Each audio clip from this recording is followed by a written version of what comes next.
Dear students, मैं Surendra Kumar Singh SJS Motihari. आपको पिछले वीडियो में हमने बताया था कार्बोहाइड्रेट्स और फैट्स के बारे में बताया था। अब हम लोग चर्चा करेंगे प्रोटीन्स के बारे में। ये प्रोटीन भी एक केमिकल सब्सटेंस है जो खाने की चीज़ों में मौजूद होता है। किन चीज़ों में ज़्यादा मौजूद होता है? तो ये दालें, जितने प्रकार की दालें हैं, सोयाबीन है, अंडे हैं, मीट है, इन सबों में पर्याप्त मात्रा में प्रोटीन पाया जाता है। प्रोटीन को हम बॉडी बिल्डिंग न्यूट्रिएंट्स भी कहते हैं। Proteins are also known as body building nutrients, क्योंकि प्रोटीन्स क्या करता है? ये डैमेज सेल को रिपेयर करता है और न्यू सेल का फॉर्मेशन करता है। प्रोटीन ऐसा न्यूट्रिएंट्स है, इसकी कमी से और इसकी अधिकता से भी अनेक प्रकार के रोग होते हैं। प्रोटीन की अधिकता और भोजन में इसकी समुचित मात्रा जरूरी है। अप्रोप्रिएट अमाउंट का होना हमारे डेली डाइट में इसका होना जरूरी है। प्रोटीन्स के बारे में लिखें। Proteins are called proteins are the building block of a human body. Proteins are the building block। जिस तरह मकान को बनाने के लिए ईंट की जरूरत होती है, उसी तरह प्रोटीन क्या करता है? हमारे शरीर में सेल डिवीजन के द्वारा नए सेल का फॉर्मेशन करता है। Proteins are the building blocks of a human body.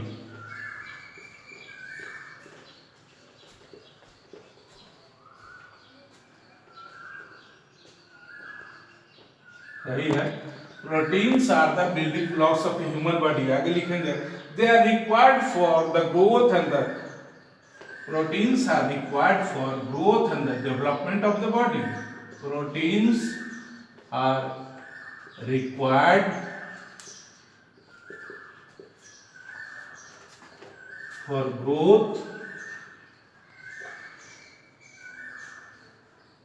growth and development of the body।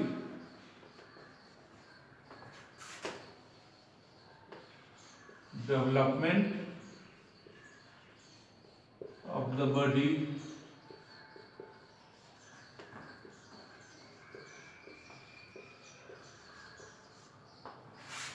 by cell division।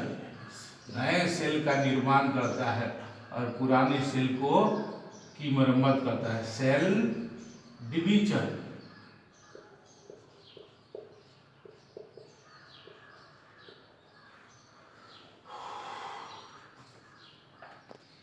Protein from plant source as well as animal source. हम protein दोनों source से obtain करते हैं, animal से भी obtain करते हैं और प्लांट से भी ऑब्टेन करते हैं। तो लिखेंगे, we get proteins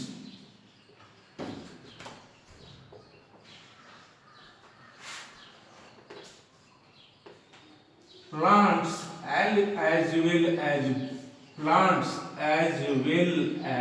animals।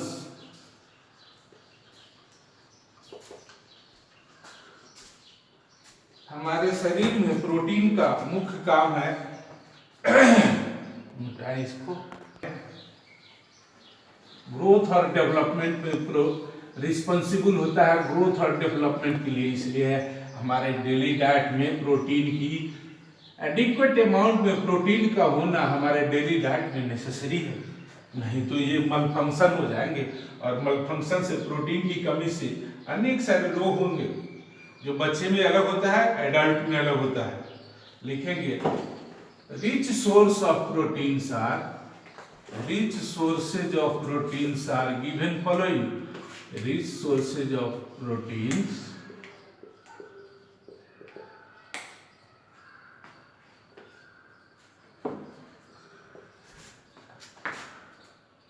Given following, नीचे दिया गया है। कौन कौन से सोर्स हैं जो प्रोटीन से भरपूर है? पहला हो गया इसमें प्रोटीन रिच फूड में, पहला हो गया बीन्स, हो गया भैया, एक में बीन्स, दूसरे में हो गया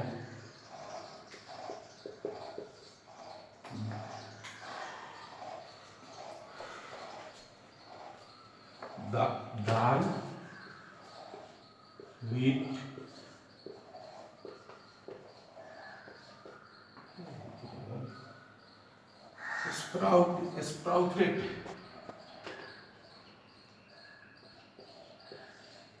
sprouted beans,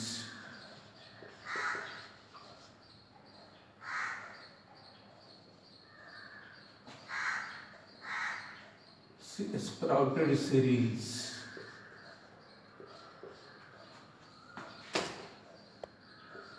इसमें हो गया fish, meat, milk, fish,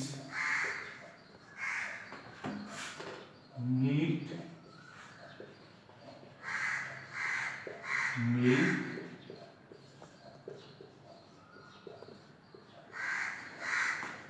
and its product.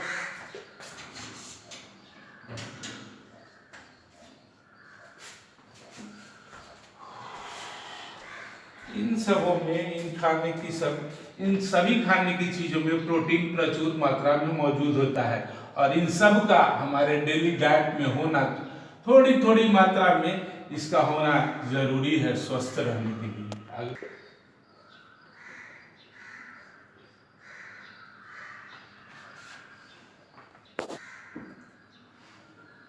पीछे हम लोगों ने अभी तक पढ़ा, पीछे हम लोगों ने कार्बोहाइड्रेट्स के बारे में, फैट्स के बारे में, प्रोटीन्स के बारे में। अब चौथा जो इम्पोर्टेंट कंपोनेंट है जो हमारे भोजन में पाया जाता है वो विटामिन्स है। विटामिन्स हमारे शरीर की रक्षा करता है, बीमारियों से हमारे शरीर की रक्षा करता है। ये विटामिन्स एंटीबॉडी का निर्माण करते हैं जो शरीर के बीमारियों से लड़ने की क्षमता को बढ़ाता है। इसलिए विटामिन्स भी बहुत ही इंपॉर्टेंट है। ये विटामिन्स भी इंपॉर्टेंट कंपोनेंट है।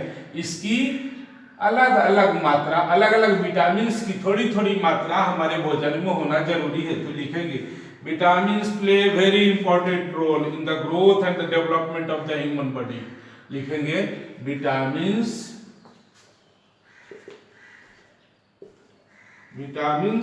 प्ले वेरी इंपॉर्टेंट रोल, बहुत महत्वपूर्ण भूमिका निभाता है। वेरी इंपॉर्टेंट रोल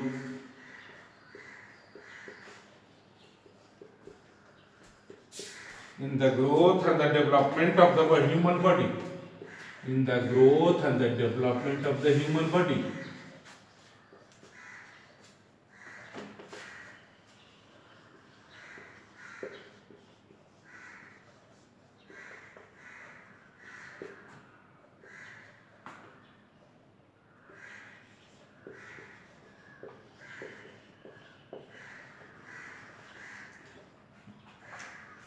आगे लिखेंगे देयर आर अबाउट विटामिन्स अलग अलग प्रकार के होते हैं। विटामिन्स अलग अलग प्रकार के होते हैं, जैसे vitamin A, vitamin B complex, vitamin C, vitamin D, vitamin E, vitamin के।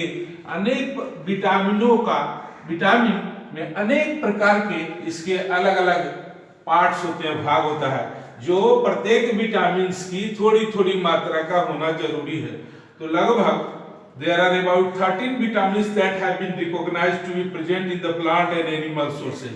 अभी तक पता जितने विटामिन्स का पता चला उसमें मुख्यतः 13 विटामिन्स ऐसे हैं जिनकी थोड़ी थोड़ी मात्रा हमारे भोजन में स्वस्थ रहने के लिए जरूरी है। लिखेंगे there are about 13 vitamins. There are about 13 vitamins. 13 vitamins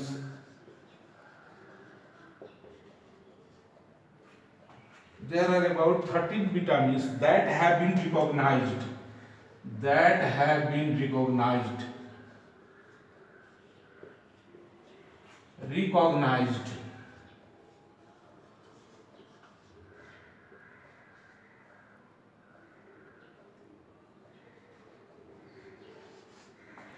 that have been recognized to be present in the plant and animal sources, to be present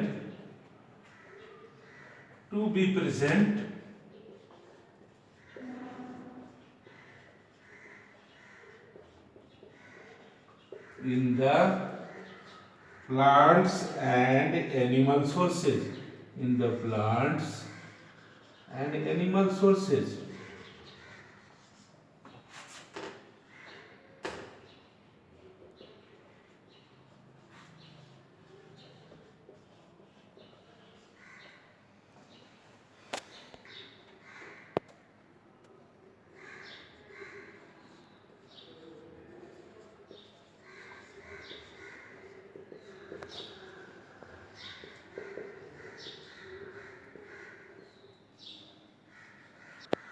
अब हम लोग आगे जानेंगे टाइप्स ऑफ विटामिन के बारे में। विटामिन एक्चुअली कितने तरह के होते हैं, इनकी कौन से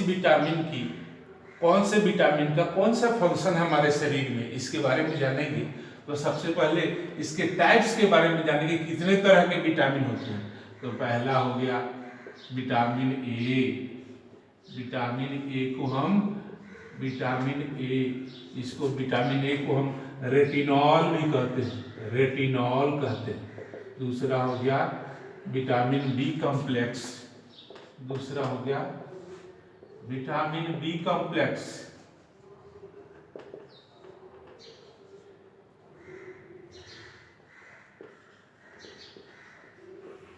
इसको हम विटामिन बी को राइबोफ्लाविन कहते हैं। केमिकल में रेटिनॉल, विटामिन बी कॉम्प्लेक्स को कहते हैं राइबोफ्लाविन। ये पढ़ना है या नहीं पढ़ना है। उसके बाद हो गया विटामिन सी। विटामिन सी को एस्कॉर्बिक एसिड कहते हैं, विटामिन सी। उसके बाद हो गया विटामिन डी। अब हो गया विटामिन डी।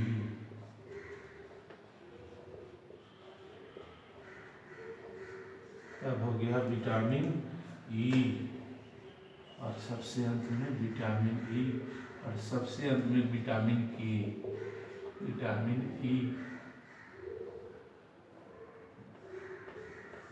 और विटामिन के।